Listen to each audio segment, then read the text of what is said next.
Moving on to the latest on the search for the missing Malaysia Airlines flight MH370. Australian authorities today moved their search area after receiving new information on where debris may possibly be located. Search efforts are now focused on a 319,000 square kilometre area, roughly 1,700 kilometres from Perth. It's located 1,100 kilometres northeast from where teams had been searching in the southern Indian Ocean. A New Zealand plane looking for debris linked to the missing plane spotted objects in the new search area.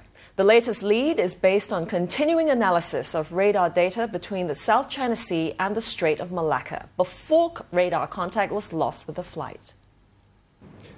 This continuing analysis indicates the plane was travelling faster than was previously estimated, resulting in increased fuel usage and reducing the possible distance it travelled south into the Indian Ocean. The international investigative team supporting the search continues their analysis of the data. This could result in further refinement of the potential flight path of MH370. At today's media conference in Kuala Lumpur, Malaysia's acting Transport Minister Hishamuddin Hussein called for understanding during these difficult times. He reiterated Malaysia's commitment to the families of those on board the flight.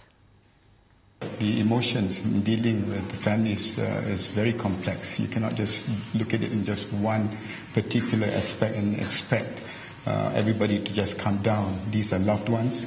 But I just want to say to the Chinese families that it's not just them that have lost or looking for lost members. Malaysians also have lost family members, and 14 other nations have lost family members. But at the same time, on the Malaysian government side and on the side of MAS, we will, together with the Chinese authorities, we are continuing to engage them. In Kuala Lumpur, dozens observed a moment of silence for the missing passengers and crew on MH370. In a show of solidarity, those at the vigil lit candles, hung folded paper cranes and prayed, lending support to family members of those on board. This comes as Malaysia and China mark 40 years of diplomatic relations this year. While there's little to celebrate at this time, some analysts feel the crisis won't harm long-term bilateral relations.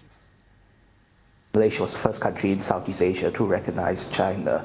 Of course, the business links are very strong, so it's unlikely to impact that.